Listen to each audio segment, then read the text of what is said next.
Welcome to the System Simplified podcast, where we feature top leaders who share stories on how to successfully systemize a business. Now, let's get started with the show.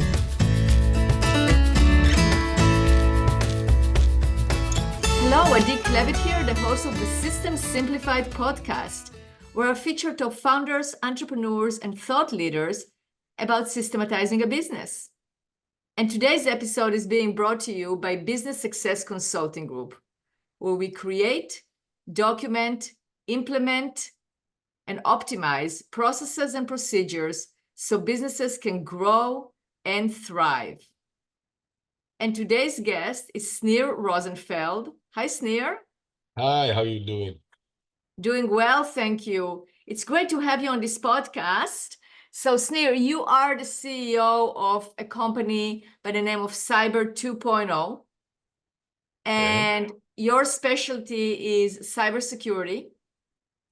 Yes, it is. And we're going to talk about that. You're going to give us great tips and advice for business owners that are listening to us. But your gift is storytelling and simplifying things. Yes, When we it spoke, yes, right? You are all into the KISS. Keep it simple. Stupid. Keep it simple and stupid, yes. So that is your motto, and you simplify everything. So you're going to simplify for us right now, today, cybersecurity, but we're also going to talk about your journey because you have a very interesting journey as well and an interesting philosophy about life. So this is going to be a fun podcast. But before we start, I want to give a big shout out to Natalie Nathanson, who introduced us. And she had me on her podcast. She was a guest on my podcast. And I'm going to include that episode in the show notes so people can refer to it. So thank you so much, Natalie, for the great introduction. Yes, it is. Thank you so much, Natalie. Yeah, and you were on her podcast as well. So we're going to include that show as well, because if people want to hear more about you and the topic of conversation between you and Natalie, which was a lot to do with change management and changes in the business and growing. That's a very interesting episode as well. So I'm going to include that. Thank you. Yeah. All right, Sneer, let's talk about cybersecurity. That's definitely a word that is out there. People are concerned with it. How do we simplify? How do we explain it in simple terms? Wow. Well, first of all, I want to thank you for having me. I'm very, very excited about having the podcast with you, and it's going to be a fun podcast, and I look forward to having it. So thank you for having me. I'm very humbled by you. The cyber world, everybody speaks about cyber and everybody's nervous about cyber. You know, there are too many terms we don't understand: USB, EDR, XDR, MDR, so many three-letter words that nobody understands, and everybody's getting panicked about it. Now, when I joined Cyber 2.0 about 8 years ago, I saw a cyber defense system that is based on chaos algorithm. Now think about it. You go into a presentation, you tell them, we're going to show you a cyber defense system that is based on chaos mathematics. Now at that moment, you lost everyone. Everybody's so afraid. Mathematics, chaos, and algorithm. You put all those dirty words in one sentence? Oh, it's too much for us. I'm not a professor. And then I realized we need to simplify it. We need to give it very, very simple so people will be able to understand what you are saying. Because when you always address the cyber, and everybody's speaking about cyber recent areas, you know, it's growing up. And you need to simplify it. You need to bring it to the people. You need to give it in a language they can understand. Now, when I started exploring that, I saw that I had to find something that people can relate to. So, for example, when we started examining the cyber world, I saw that the cyber world, by definition, well, it's built on known rules and known methodology. And the methodology in the cyber world is built on biological models. All the terms in the cyber world are borrowed from biology. So we have virus, and we have antivirus, and we have mutation, injection, and so on. Now, it's easier to speak with people about biology. You know, after COVID-19, everybody's a doctor. Everybody understands about biology. So it's easier to give them the analogy to something that they can relate to and understand. Now let's explore that. What happened during COVID-19? Well, the main damage of COVID-19 was not a single person from China or whatever getting the disease. The main damage of the disease of COVID-19 was infecting everyone. So we had to isolate everyone. We had to go with masks. We had to sit at home. We had to get into isolations because the main damage was the spread of the virus. Now, it got me thinking. In every given moment, in every company, a single computer might be penetrated by a malicious software. It happens on a daily basis. People are getting their computers infected by viruses, but the main damage of a cyber attack is not a single computer getting a virus. The main damage of a cyber attack is just like COVID-19, is infecting other computers and other servers. Now, okay, so we understand the problem a bit more so we can relate to it. Now, what did we do in COVID-19? We did a vaccine. Everybody went to Pfizer, do a vaccine. Everybody did that. The same idea, the same notion applies to computer. When you have a new computer virus comes up, what do? You do critical patches and security updates. Basically, this is the vaccine we are doing. You're updating your systems to the latest version so it can be able to identify and work with known viruses. When you give someone a vaccine, you give them a weakened virus in the dose of the vaccine. You give them a very weakened virus so the body can relate to it. The same idea was implemented to cyber defense systems. Now, what happened in COVID-19? In COVID-19, we had mutation. We had the Omicron virus, we had the Delta virus, and then we had to do the booster shot. The same idea applies to computers. If you take a computer virus and change one line in the code of it, well, you get a mutation, you get a new virus, you get the Omicron, and you have to do the booster shot. Now, how do you do the booster shot? Critical patches and security updates all over again. So basically, the notion of once you understand how diseases work, same idea is implemented into cybersecurity.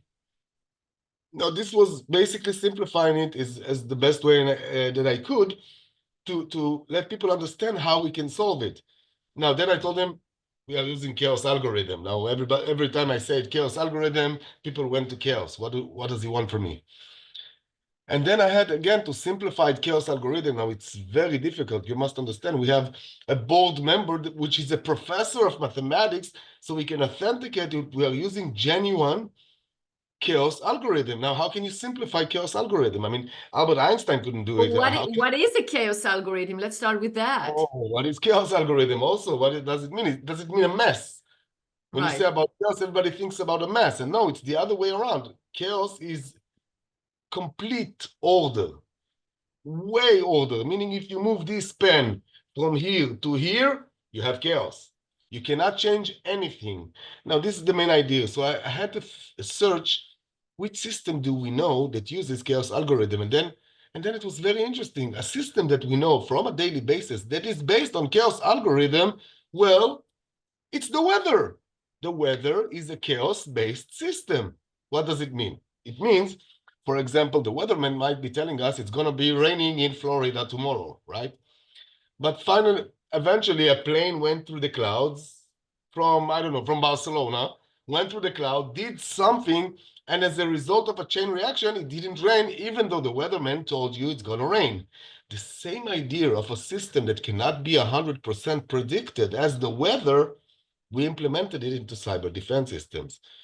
Now, once you find the right story as the weather, as COVID-19, once you find the right stories to tell and to deliver the message, people can relate to, and then they can understand it, relate to it, and say, wow. And this is the most important thing. They understand. You saw those lights coming up, and finally somebody was able to understand what you want from him. You don't use sophisticated words. I'm giving you extended detect and response systems using anomaly detection and behavior analysis. People are going, what do you want from us? Right. So it's really getting the right terminology, simplifying that terminology and analogy. But there is also the results, explaining results as opposed to the process. What results would people get, business will get by implementing a cybersecurity policy? Well, this is very interesting because when you look at the cyber world, you see that there are many similar things between various companies. I mean, We spoke about the method. It is based on biology. Everyone is doing biology. Everyone is doing biology, from the biggest one to the smallest one. They're all based on biology. So basically, they're doing the same things. And more than that, the system, we started investigating the system. Now, the system is very interesting. The system is called detection prevention. First, you have to detect and recognize every malicious software, and then you're trying to prevent it. By the way, Iron Dome works in the same way. The Israeli Iron Dome works in the same way. Detection, prevention. First, you identify there's a missile launch. Then you counter a missile back to it. The same idea works in computers, detection, prevention. First, you are trying to detect malicious software, and then you're trying to prevent them. Now, it doesn't matter who you're going to implement, because there are various companies who does that. Each one of them has their own unique solutions. And I once told a story about how a physical exam a doctor gives you is exactly the same way a cyber defense systems is working. And let's explore that. I mean, let's go over it. You got up in the morning and you're not feeling well, right? So you go to the doctor. The first thing the doctor will do is take your temperature, check your blood pressure, and take your temperature. Basic physical exam, right? The same idea was implemented into cyber defense systems. What does it mean? It means the first thing we do, we call it behavior. We started analyzing the network. We started analyzing, is the computer warming up? Is it working faster? If the computer, what happens? The same idea as a blood pressure or taking the temperature. And the word will come back to me in a second.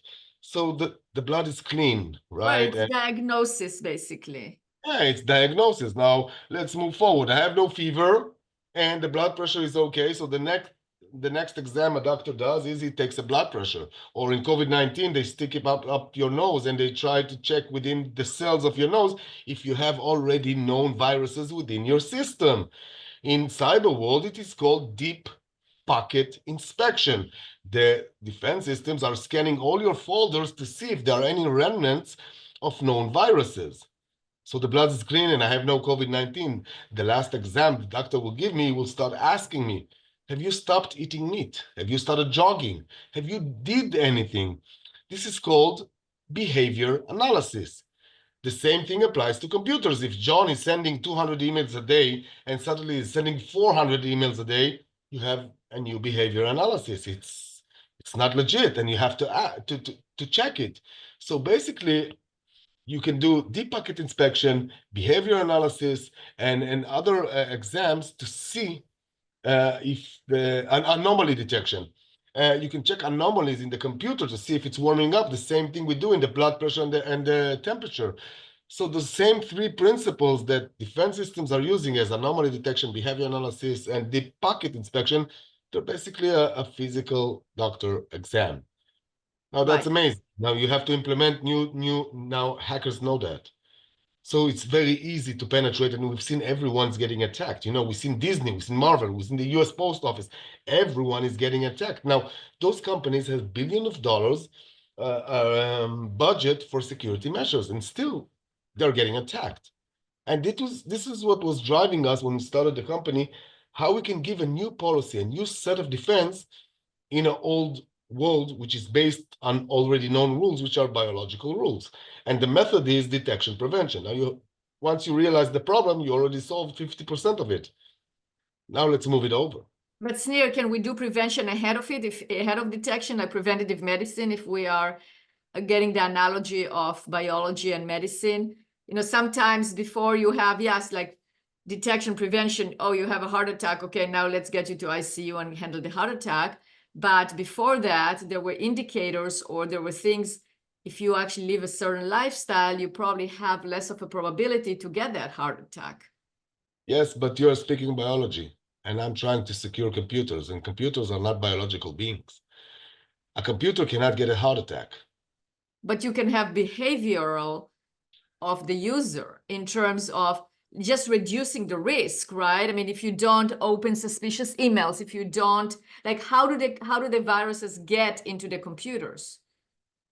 It doesn't matter in every given way. He can go to a website he's not supposed to. He can open an email he's not supposed to. He can Exactly. buy So it. that could be measures that you can actually educate and teach Yeah, the, but people will make mistakes. You cannot control the human factor. you can't, that's true. Can you You reduce know, probability though? everybody's used to get, now it's something new. Back like 4 years ago, everybody used to get an SMS telling them they want a free iPhone. Did you get one? No. No, right here in Israel, everybody got an SMS, you want a free iPhone. Or you had a pop-up in Google telling you, click here and get your own free Galaxy. And Well, eventually, I do get, I'm telling you, I get SMS every day, like text messages. I don't open it, I delete it because I know I can see that it is not legit. I don't open SMS with attachments of people I don't know. I don't respond. Oh, your bank account was hacked. Okay, boom, delete. I mean, we have those all the time, like in terms of hackers. someone will open it. Eventually, someone will open it. 1 in a million will open it. I know, but then you have to, but you reduce the risk by educating, don't you Yes, think? but you have to, education is great. I mean, I'm all for it, but eventually somebody will make a mistakes, and hackers are getting more smarter by the moment. Let me tell you about a recent cyber attack we've seen, and it's amazing. And I got it. I got it, and it was amazing. You know, I had an email coming to my email from Sean from Singapore. Singapore is directing the cyber hub in Singapore, and Sean wants to interview me to a podcast. And that's amazing, right? I mean, that's amazing. I love him getting on podcasts. It sounds amazing. Wow, Singapore wants to hear the world. Wow. But from where did Sean from CyberHub in Singapore heard about me? And then I started exploring that. I started going over, and then I saw something very interesting. There's a new form of attack. Now, it's amazing because they're going to the human factor. Now, think about it. You have an employee, you have a salesperson, and suddenly he gets an email telling him, hello, sir. We've watched your profile on LinkedIn and we found you amazing. We want to give you a business offer offering you the dream job of your life. We think you can be a VP sales in our company on a global scale, and we'll be happy to give you a job interview so we can do it. Now, the employee suddenly gets, he gets, wow, finally, somebody recognizes me as great. Somebody sees my greatness, and now finally it arrived. I'm going to be the VP sales. I'm going to the dream job of my life. And then what happens? Well, he goes to a job interview over the web. And on the other side, there's a hacker. But the hacker is there in front of him on the screen, and he's giving him a job interview, a 40-minute job interview. And he's telling him he's amazing, and he's speaking about the cars and the shares and the salary and all the bonuses he's gonna get. And he's giving him a great job interview. During the job interview, since we are connected through the web, he is infiltrating a virus to him. Now, the employee doesn't know. You cannot educate him because employees want to work better, and he's getting a job offer from someone who's telling him he's great. Through that time, he's getting infiltrated by a hacker. He putting a known malicious known as beaver tail. It puts a backdoor in the organization. Now, after 40 minutes of interview, they're telling him, all right, thank you so much for the interview. We had a great time together. Thank you so much. We'll get in touch with you. We have to interview a couple of more guys, but we'll get in touch with you. After 2 weeks, the employee is getting a message telling him, we're sorry. We had to move on with somebody else, but thank you for participating. We kept your details in our system. If another job comes up, we'll get in touch with you. The employee is a bit disappointed, but nothing happened. He doesn't tell anyone. He doesn't tell his boss. He doesn't tell his CISO, CTO. He moves on with his life. After 6 months, the company is getting cyber attacked. Now, this is why exactly you cannot educate people. Cyber criminals are getting smarter. Now they're doing it job interviews. Now, when I started checking cyber hubs in Singapore, when they invited me to a podcast, I saw that they had a website. The hackers even got a website up, and they're inviting people. Come on. And you think it's authenticated because What did you do? Did you go, what did you, how did you figure out that there are hackers? Well, since I work in cyber, and I saw that something didn't add up in the mail. It was like it was written by AI, by chat. It was too well too well written, you know. And I never heard about CyberHub in Singapore, and I never targeted Singapore as a market. So the chances that somebody from Singapore will get in touch with me, I mean, they're to nothing. So I said, okay, let's understand who I'm going to meet, what's going to do. I mean, even with you, I saw your podcast before I came up, and I was intrigued by your podcast because I want to understand that who's the guy, what we're gonna do. And then I started realizing that this company does not exist. And that's How did you amazing. realize that? Well, I started checking, for example, the website. The website was very plain, like a 5-year-old did it. It's not a website with too much. And then I started checking ill content, checking the dark web, checking our various engines, checking various locations to see what is the problem and what can I do for it. The profiles on LinkedIn was less than 1 year. The profiles on Facebook, on Instagram, on TikTok, it didn't have profiles. People should have today profiles at least on 2 social medias. I mean, everybody got them. You know, the old people use Facebook, the younger people use Instagram, and the youngest people use TikTok or anything like that. We see it coming every time there's a new trend about the social media, but it's going on, and you have the Twitter, which is now X, and so on. But everything is outside today. You know, the area of privacy is no longer. If you want to know something about a guy, you just go to the social media and you find everything about it. There is no privacy anymore. You know everything about everyone through social media. And this was the big no-no when I saw that I didn't find no social media or related things to it. So I deleted the message and that's it. But this is a new form of cyber attack which is coming up now.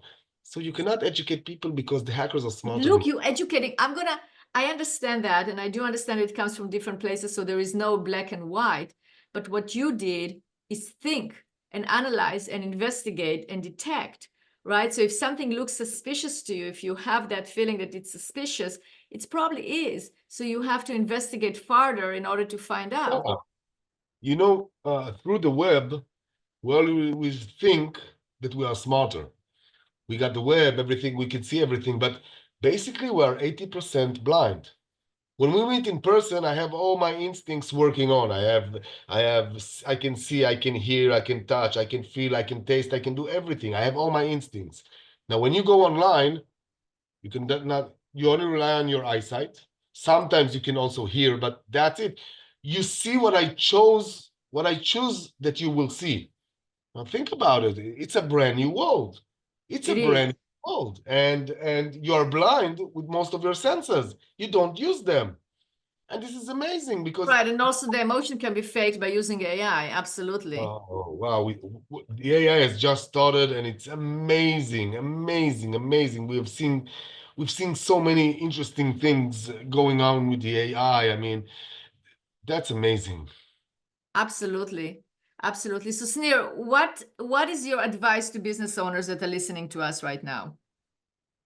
Well, In I'll order tell you to what how I to always what say. should they do about their cybersecurity? Give it to me in a short par in a short a few sentences. What is your advice to those business owners?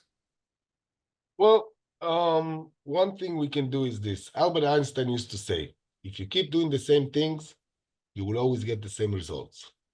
So if you're using the same old defense systems and the same old operation systems, you must understand they've been there for a long time. Hackers already know that you're using them. You know, the defense company is putting your logo on the website. We have this guy as a customer, and he's very happy with us. So everybody knows that. So you always have to change. You have to change the way you think. You have to change the way you protect, and you always have to use innovation. We see an increase about chief innovation officer, a new job that recently came in the last few years, and it's going up the job, and it's very interesting because you always have to change. If you use, I don't know, one cloud for 5 years, after 5 years, that's enough. Move it to the other cloud, change it. Always change it. If you're using this firewall, after 6 years, use another firewall, even though it's not always comfortable, but you have to change the way you think, the way you look, the way you protect. And you always have to put a budget on the side for new innovation. A new company will come to you, they say they have the craziest idea to protect you from, I don't know, explore it, try that, do a pilot, do a proof of concept, a POC as we call it. Do a POC, test it, listen, open your heads, open your ears, open your eyes, listen to the new technology. It's going very, very fast. And if you don't start adopting new technologies and you rely on the same old companies, well, we know what happened to Kodak. We know what happened to Blockbuster. We know what happened to all those giants who didn't move, who didn't make the change.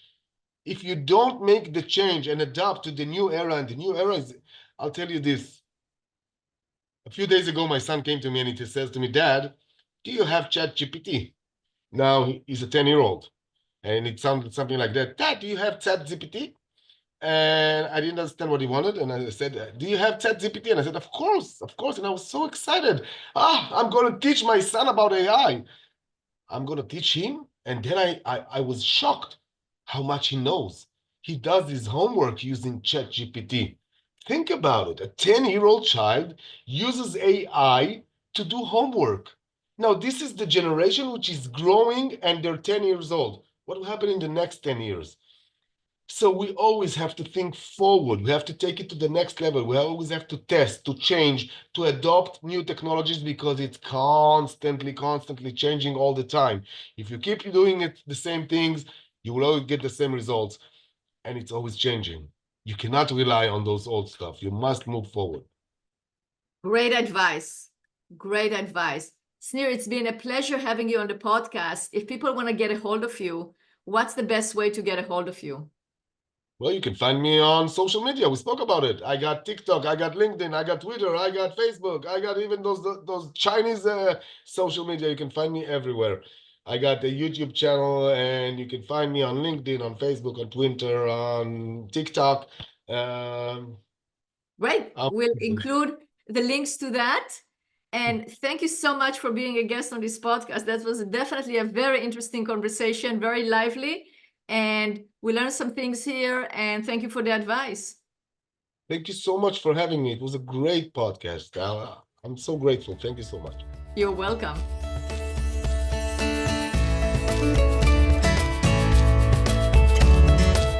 Thanks for listening to the System Simplified podcast. We'll see you again next time, and be sure to click subscribe to get future episodes.